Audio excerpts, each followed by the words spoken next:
Jake Morrison sat on his small bed in his dorm room at Stanford University.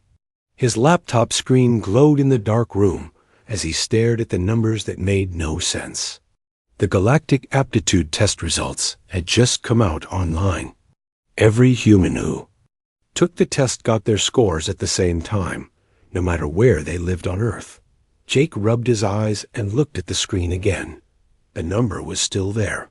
1,247 out of 1,000. That was impossible.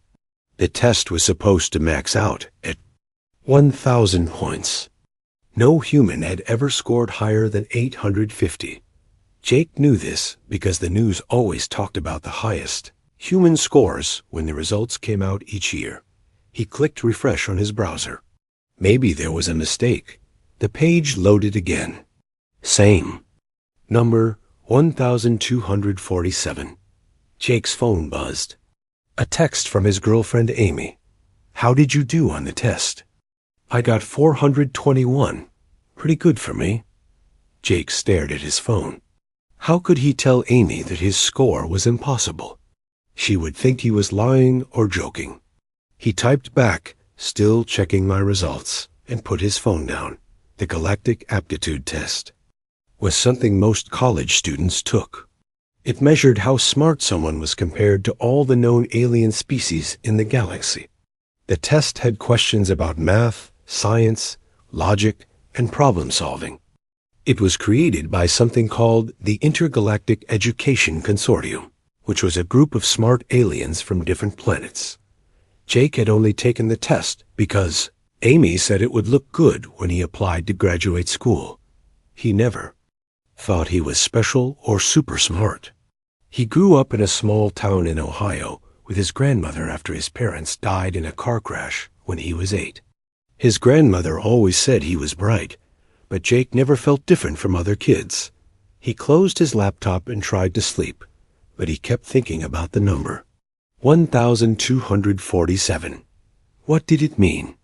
The next morning, Jake woke up to loud knocking on his dorm room door. He looked at his phone. It was only 7 in the morning. Who would be knocking this early?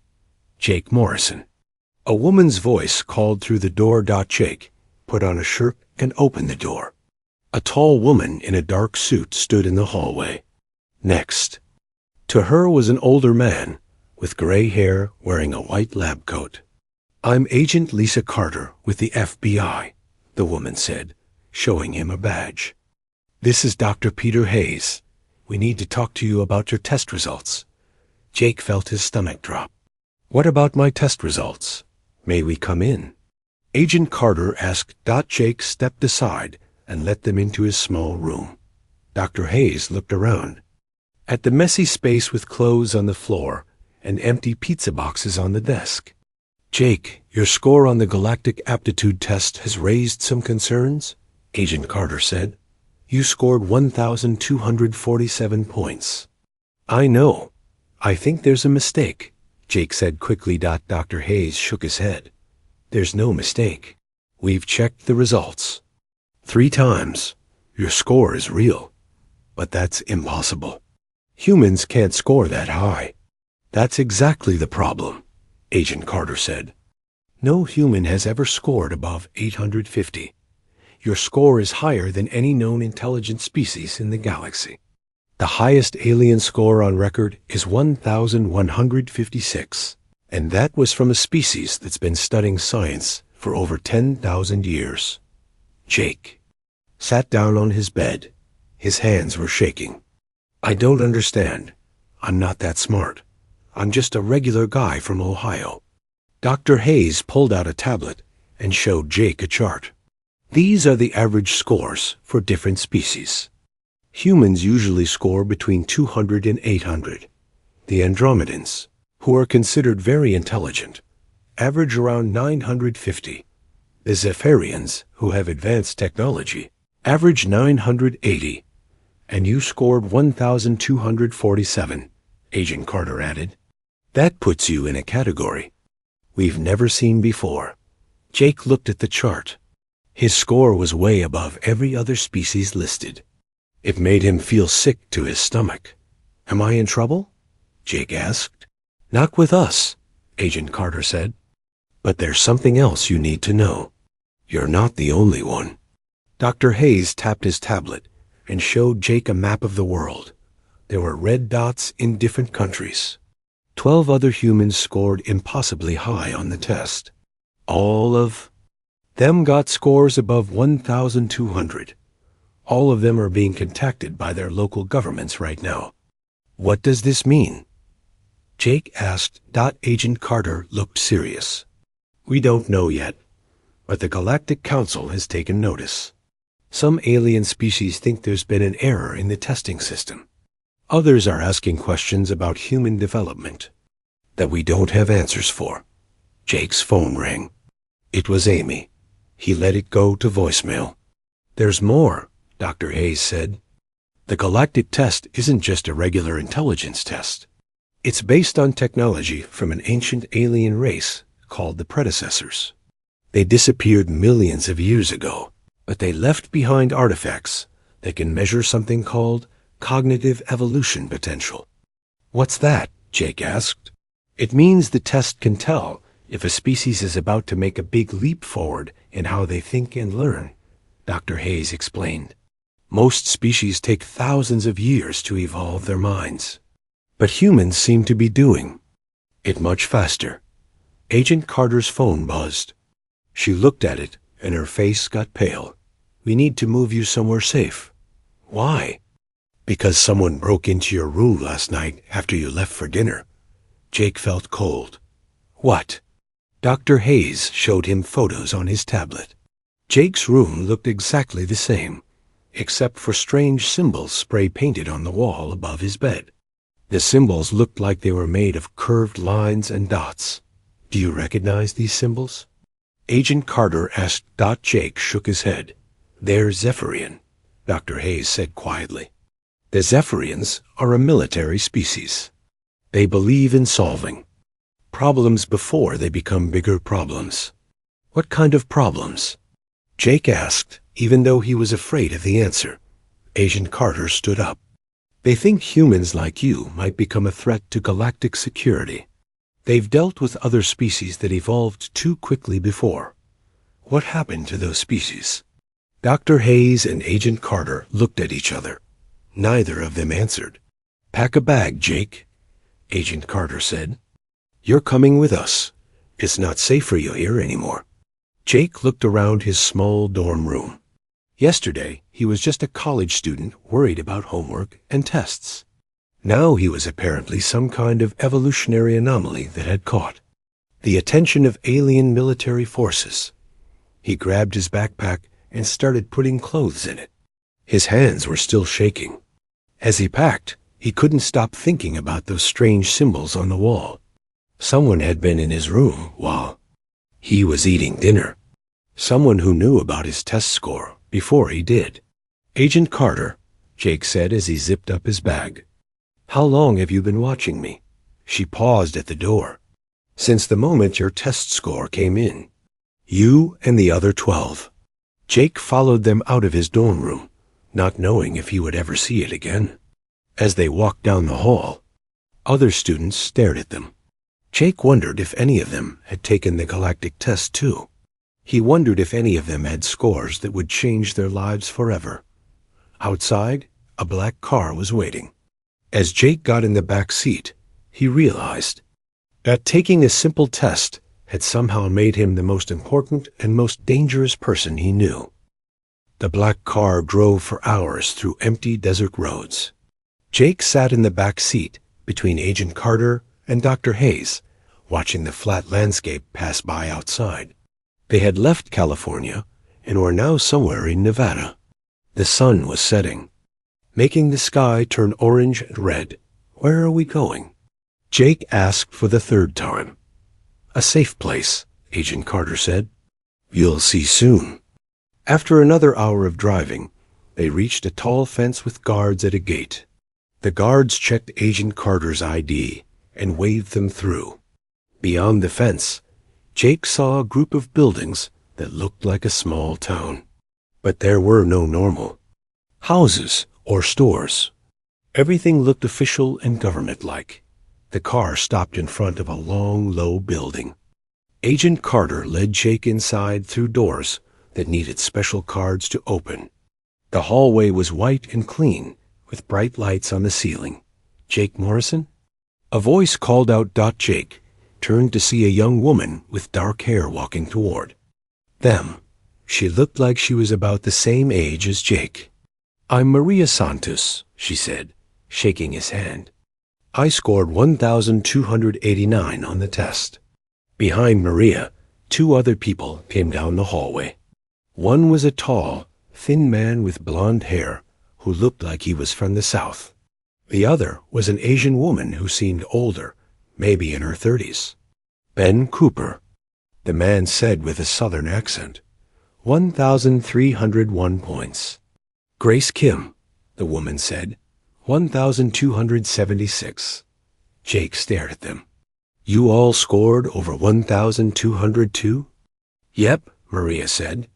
"Welcome to the club nobody wanted to join." Agent Carter led them to a conference room with a big table and chairs. On the walls were maps of the world and pictures of space. Dr. Hayes opened his laptop and connected it to a big screen on the wall. "Now that you're all here, we can explain what's really happening," Dr. Hayes said. "How many of us are there?" Jake asked. 13 total, Agent Carter said. "The other 9 are in similar facilities around the world. 2 in Europe, 3 in Asia, 2 in Africa, and 2 in South America." Grace leaned forward. "Have any of you been feeling different since you took the test?" The others looked at her. "Different how?" Ben asked. "I keep knowing things about people without them telling me. Like right now, I can tell that Maria is worried about her family. Ben is trying not to think about something scary, and Jake is confused but also excited." Maria's eyes went wide. "How did you know I was worried about my family?" "I don't know. I just feel it." Jake thought about it. "Actually, yeah. I've been noticing things too. Like when we were driving here, I could tell exactly how fast we were going, what direction we were headed, and even estimate how much gas was left in the tank. I never paid attention to stuff like that before." Ben nodded slowly. "And I keep predicting things. Small things like when the traffic light will change or when someone's phone is about to ring. It started the day after I got my test results." Maria looked at her hands. "This is going to sound crazy, but yesterday I fixed my neighbor's car just by touching it. The engine was making a weird noise, and when I put my hands on it, I suddenly knew exactly what was wrong and how to fix it. I've never been a real mechanic before. I just work at a garage changing oil." Dr. Hayes was typing notes on his laptop as they talked. "This is exactly what we were hoping to hear." "You were hoping for this?" Jake asked. Agent Carter stood up. "There's someone we want you to meet." She pressed a button on the wall, and a door Jake hadn't noticed before slid open. Through the door came something that made Jake's heart stop. It was clearly not human. The creature was about 7 feet tall, with blue-gray skin and large black eyes. It wore a silver uniform that seemed to change colors as it moved. Its face was almost human-like, but with a wider forehead and no nose, just small slits where a nose should be. "Hello," the creature said in perfect English, though its voice sounded like it came from far away. "I am Commander Veltar of the Andromedan Science Collective. I am very pleased to meet you." Maria jumped up from her chair. Ben grabbed the table like he might fall over. Grace just stared with her mouth open. Jake couldn't move at all. "It's okay," Agent Carter said quickly. "Commander Veltar is a friend. He's been helping us understand what's happening to you." Commander Veltar moved slowly and sat down at the table across from them. "I know this is frightening for you. When my species first met humans 50 years ago, we were also very surprised by each other." 50 years ago? Jake managed to say. "But we just learned about aliens recently." "Your governments have known about us for some time," Commander Veltar said. "We have been watching your species develop. What is happening to you for is very rare and very important. Dr. Hayes clicked. Something on his laptop, and the big screen showed a picture of what looked like a glowing crystal. The galactic aptitude test that you took was not really a test, Dr. Hayes said. It was a scan using technology from an ancient race called the Predecessors. Commander Veltar nodded. The Predecessors disappeared long before my species developed. Space travel. They left behind artifacts like this one. These artifacts can detect when a species is about to make a great leap forward in mental development. What kind of leap? Grace asked. The kind that only happens once every million years, Commander Veltar said. Most species take thousands of years to slowly develop new mental abilities. But sometimes, very rarely, a species develops these abilities very quickly. Your test scores show that humans are beginning this rapid development. Ben shook his head. But we're just normal people. I didn't even finish high school. That is what makes this so remarkable, Commander Veltar said. The abilities are not appearing in your smartest individuals first. They are appearing randomly, across your population. This suggests that all humans have this potential. Maria looked at her hands again.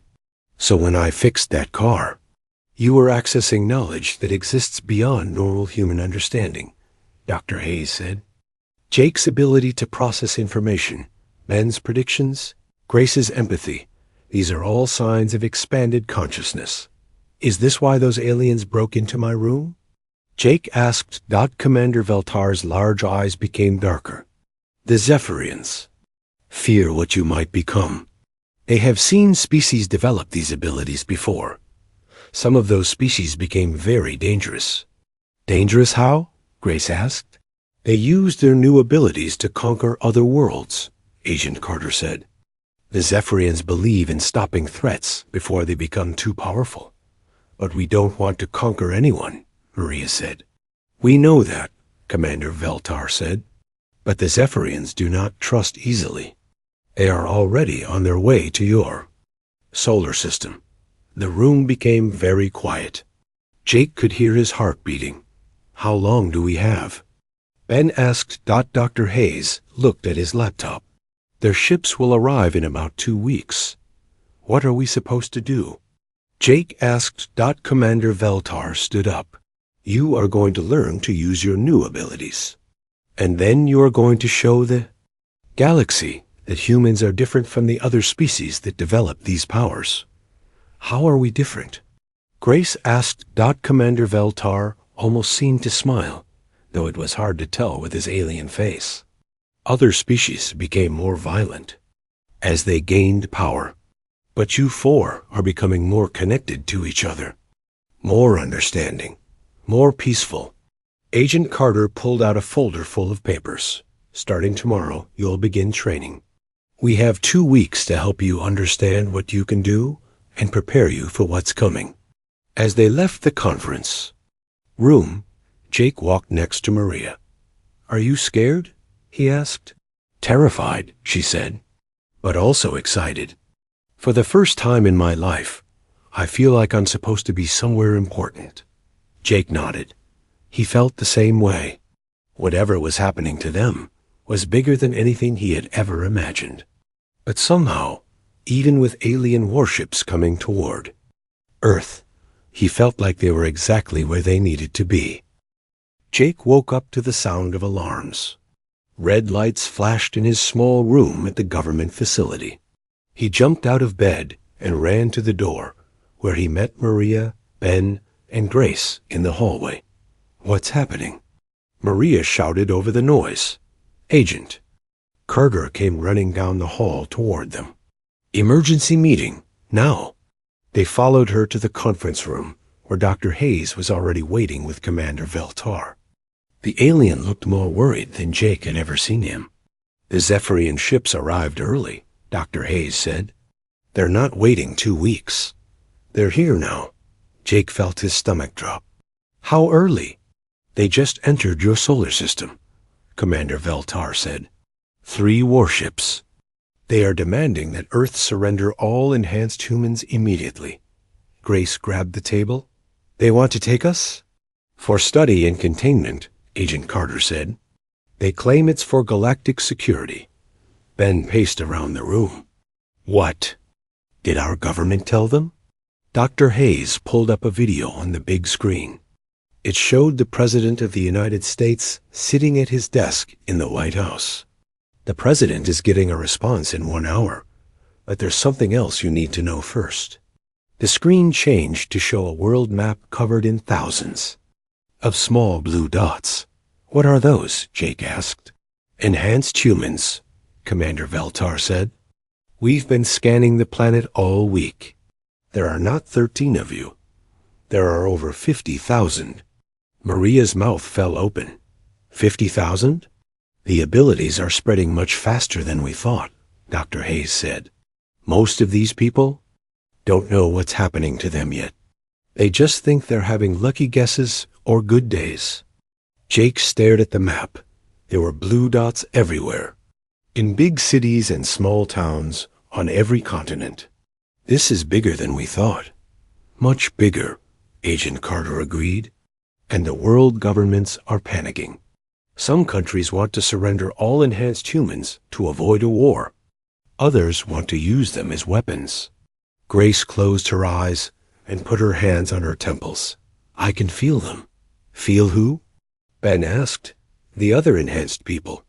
They're scared and confused. Most of them don't understand what's happening. Grace opened her eyes, but they're not alone anymore. They can feel each other too. Over the past week, Jake and his friends had been training with government scientists and alien advisors. Jake had learned that he could process huge amounts of information in seconds. Maria could understand and fix any technology just by touching it. Ben could predict what would happen next with scary accuracy. Grace could sense what others were thinking and feeling. But the most amazing thing was what happened when they worked together. Their abilities became much stronger. Jake could share his thoughts directly with the others. Maria could fix alien technology she had never seen before. Ben's predictions became almost perfect when combined with Grace's emotional readings. We have an idea, Jake said suddenly. Agent Carter looked at him. What kind of idea? What if we talk to the Zephyrians? Directly? Maria said. Instead of letting the governments decide what to do with us, Dr. Hayes shook his head. That's too dangerous. They might just take you. Or they might listen, Grace said. I can feel their emotions from here. They're not evil. They're just afraid. Commander Veltar leaned forward. The Zephyrians do not trust easily, but they respect courage. Ben stopped, pacing. If we can show them that we're not like the other species that became dangerous, maybe they'll leave us alone. How would you do that? Agent Carter asked. Jake looked at his friends. Over the past week, they had become closer than family. He could feel their thoughts and emotions as clearly as his own. We show them what we really are. 2 hours later, Jake stood on the deck of a space station orbiting Earth. Through the windows, he could see the 3 Zephyrian warships floating in the darkness. They were huge dark metal ships with sharp edges and bright red lights. Maria, Ben, and Grace stood beside him. They had convinced Agent Carter and the world leaders to let them try their plan. Commander Veltar was with them, along with a small team of human diplomats. Are you ready? Commander Veltar asked. Jake nodded. He could feel his friend's thoughts in his mind. They were scared, but determined. Let's do this. A beam of light shot out from the lead Zephyrian ship and surrounded their small shuttle. Jake felt a strange pulling sensation, and then they were. Inside the alien ship. The Zephyrian commander was waiting for them. He was tall and covered in dark scales, with yellow eyes and sharp teeth. He wore black armor that made him look even more threatening. I am War Commander Thax, the alien said in a deep, rough voice. You are the human anomalies. We're just people, Grace said calmly. People who want to talk. Commander Thax laughed, but it didn't sound friendly. Talk? Your species develops dangerous abilities, and you want to talk? Ben stepped forward. What if we could show you that we're different from the other species you're worried about? How? Jake felt his friends' minds connecting with his. Their abilities joined together like puzzle pieces fitting perfectly. Let us show you what we've learned. Grace placed her hand on a strange crystal device in the center of the room. Jake realized it was another predecessor artifact, like the one that had scanned them during the test dot. As soon as Grace touched it, the crystal began to glow. Images appeared in the air around them. The images showed the past week of their training, but more than that. They showed the thoughts and feelings of all 4 humans. Commander Thax saw Jake learning to process information, not to gain power over others, but to solve problems and help people.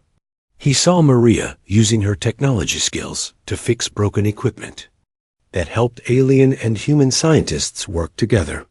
He saw Ben using his predictions to prevent accidents and avoid conflicts. He saw Grace using her empathy to understand others and bring peace to difficult situations. This is impossible, Commander Thax said, but his voice was softer now. Other species that developed these abilities used them for conquest, Grace said, still touching the crystal. But humans are different.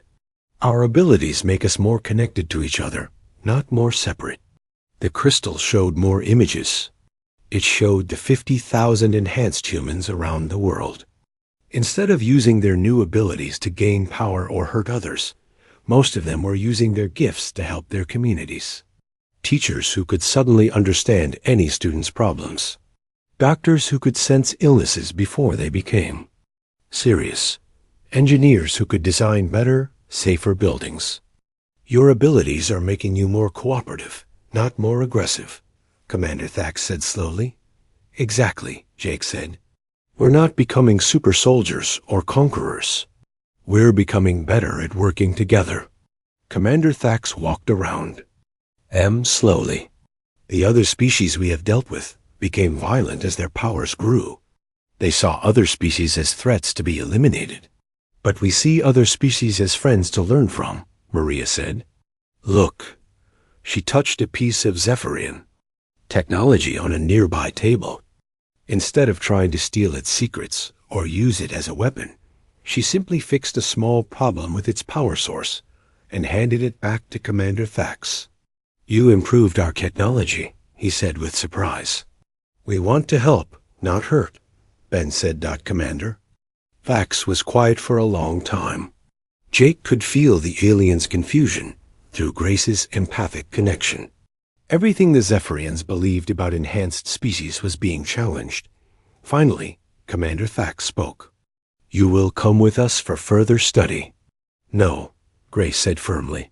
We're not going anywhere. You cannot refuse. Jake stepped forward. We're not refusing.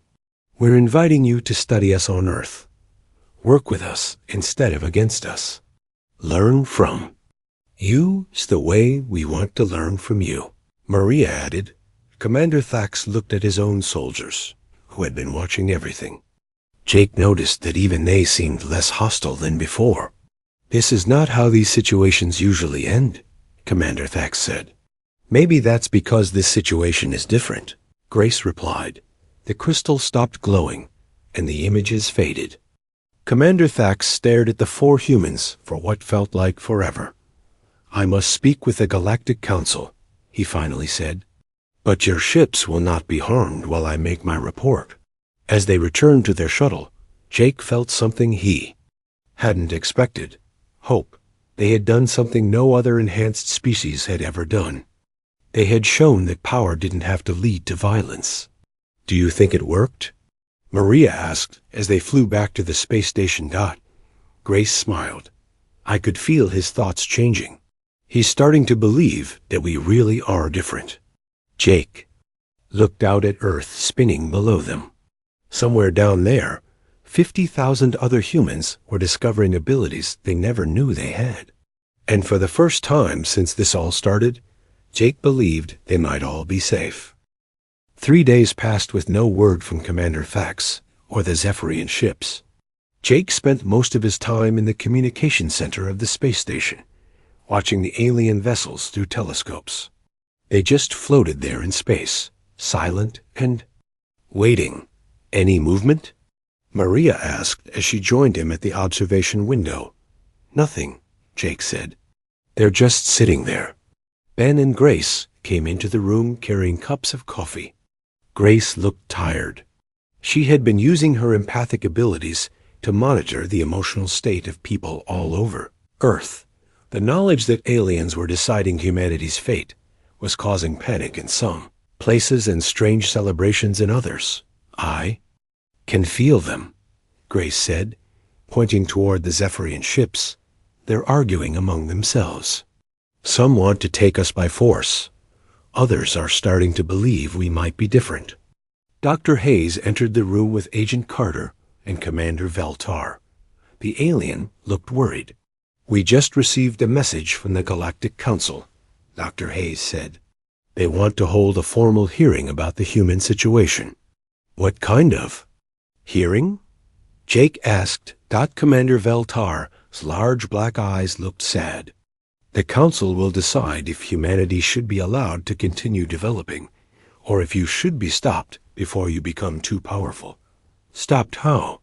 Maria asked, though her voice showed she already knew the answer. Controlled, contained, or in extreme cases, eliminated, Agent Carter said quietly. Ben set down his coffee cup harder than necessary. So they want to judge our entire species based on what they think we might do. It has happened before, Commander Veltar said. 3 other species developed rapid cognitive evolution in the past 1,000,000 years. All 3 became aggressive and dangerous. The Council had to take action. Jake felt anger building in his chest, but then Grace placed her hand on his arm. Through their connection, he felt her calmness flowing into him. The anger faded, replaced by determination. When is this hearing? Jake asked. Tomorrow, Dr. Hayes said. The Council is meeting in emergency session. We want to be there, Grace sighed. Agent Carter shook her head. It's too dangerous. The hearing will be held on the Council's home station, deep in space. Some of the species there are not friendly to humans. That's exactly why we need to be there, Maria said. They can't judge us without meeting us. Commander Veltar looked thoughtful. It would be unprecedented for the species being judged to attend their own hearing. Maybe it's time for some new precedents, Men said. 6 hours later, Jake found himself on board a ship unlike anything he had ever seen. Commander Veltar had convinced the Galactic Council to allow the 4 enhanced humans to attend the hearing. The ship was Andromedan, built for long space journeys between star systems. As they traveled through hyperspace, Jake practiced connecting his mind with his friends.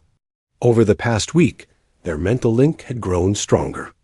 Now they could share thoughts almost instantly across any distance. Are you nervous? Maria asked through their mental connection. Terrified, Jake replied the same way, but also excited. We're about to meet representatives from dozens of alien civilizations.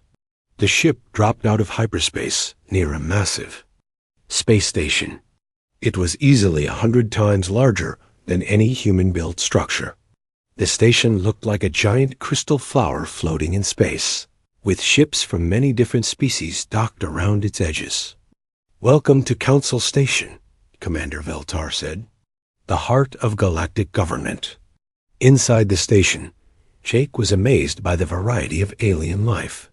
There were creatures with tentacles instead of arms, beings made of what looked like living crystal, and others that seemed to be pure energy held in special suits. Some looked almost human, while others were so different that Jake couldn't even guess how they lived. The hearing chamber was enormous, with hundreds of seats arranged in a circle around a central platform. Representatives from 47 different species sat in the seats, all watching as Jake and his friends walked to the center. A being that looked like a tall plant with glowing leaves stood up to speak. "We are here to decide the fate of the human species," it said in a voice like wind through trees. "They have developed cognitive abilities far faster than any species in recorded history." A creature made of blue crystals added, "Previous species." With rapid development became threats to galactic peace. The Kethari conquered 12 worlds before they were stopped. The Vorthik destroyed 3 entire star systems. The Nalesh turned half their galaxy into a war zone. Jake felt the fear and suspicion in the room through Grace's empathic abilities. These beings had seen enhanced species become monsters before. Commander Thax stood up from his seat. "However, these humans have shown behavior unlike the previous cases." "Explain," said a floating sphere of energy. Commander Thax activated a holographic display in the center of the room. It showed the same images the humans had shared with him on his ship. Jake processing information to solve problems instead of gaining power. Maria fixing technology to help others instead of building weapons. Ben using predictions to prevent conflicts instead of starting them. Grace connecting minds to create peace instead of control. Their enhanced abilities make them more cooperative, not more aggressive, Commander Thax said. "This contradicts everything we know about rapid cognitive evolution."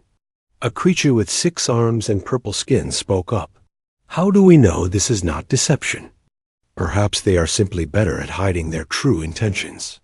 Jake stepped forward. "Because we can show you." Grace moved to a predecessor artifact in the center of the chamber. It was larger and more complex than the one on the Zephyrian ship. As she touched it, the artifact began to glow with brilliant light. Suddenly, every being in the chamber could feel what the 4 humans felt. They experienced Jake's genuine desire to use his abilities to help solve problems, not create them. They felt Maria's joy in fixing things and making them work better. They sensed Ben's satisfaction when his predictions helped people avoid danger. They shared Grace's deep empathy and her need to connect with others peacefully. But more than that, the artifact showed them something else. Through the humans' connection to the 50,000 enhanced people on Earth, the Council could feel the thoughts and emotions of ordinary humans around the world. Teachers who suddenly understood their students better. Doctors who could sense illness earlier. Engineers who designed safer buildings. Parents who connected more deeply with their children. "This is impossible," whispered a being made of swirling gas. "Enhanced species always become isolated from their normal population. But these humans are becoming more connected." "They are. Sharing their abilities instead of hoarding them," added the plant-like creature with amazement. Not Jake felt the mood in the chamber changing. Through Grace's connection to the artifact, he could sense the surprise and wonder of dozens of different alien minds. "There is something else," Grace said, still touching the artifact. The predecessors left a message.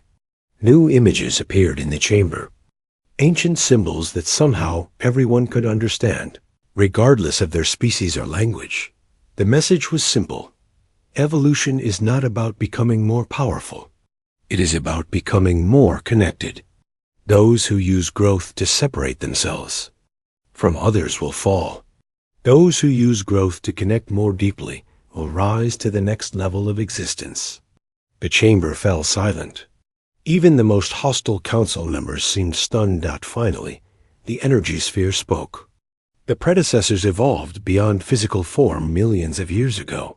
If they left this message specifically for rapid development species, then the humans might be following the true path of evolution.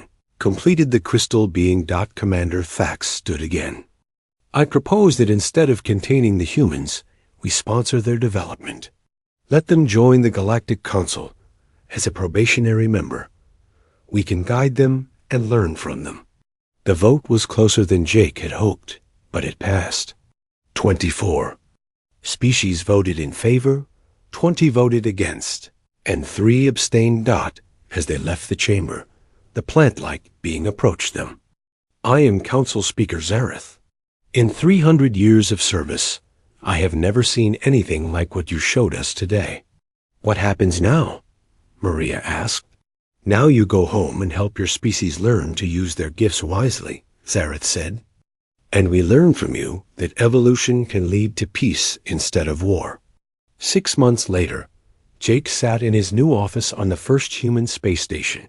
Through his window, he could see Earth below and the construction site of humanity's first interstellar university. Students from 12 different alien species would study alongside humans, learning from each other. Amy had joined him in space, working as one of Earth's first xenopsychologists. She was helping other enhanced humans understand and control their new abilities. The 50,000 had grown to over 200,000, and the number kept increasing. "Hard to believe it all started with a test score," Amy said as she floated into his office in the low-gravity. Jake smiled and took her hand.